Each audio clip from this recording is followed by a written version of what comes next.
A couple years ago, I was doing some cowboy poetry down here at the Yon Color Rodeo to raise money for their rodeo, and I had my stuff out, my CDs and stuff, trying to sell, and Marilyn Kittleman was there.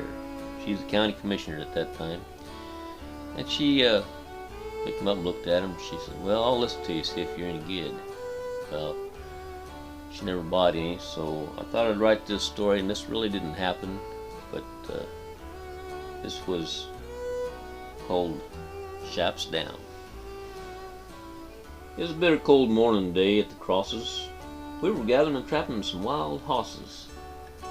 It was down in the green valley of the Palo Verdes. We had but one chance to catch him, or you wouldn't see him for days. Well, there was no way to swing a rope and all that cactus and mesquite, so we built a trap with the gate closed behind him real neat. Now, Marilyn Kittleman and I were riding wing, so grab you up a chair and I'll tell you the whole thing.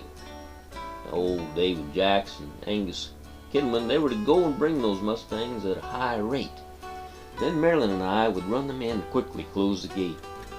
Now, riding wing is a lonesome thing as you're sitting there, and time doesn't seem to pass as you slowly freeze your rear. Now, I couldn't see Marilyn from where I sit, but I really didn't care.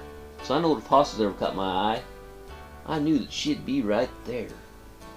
Now it was, I was reciting some of the poems, and it was getting kind of late. Sitting on my hoss in the freezing cold, this is a cowboy's trait. Then I heard those Mustangs coming, and my heart leapt up to hope.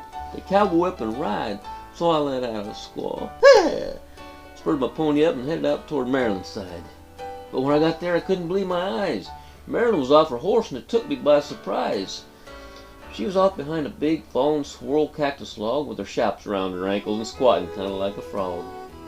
All them Mustangs disappeared that day, but there was nothing we could do or say, except thank God for his sense of humor in his ways, because we laughed till our guts hurt and our eyes wept that day.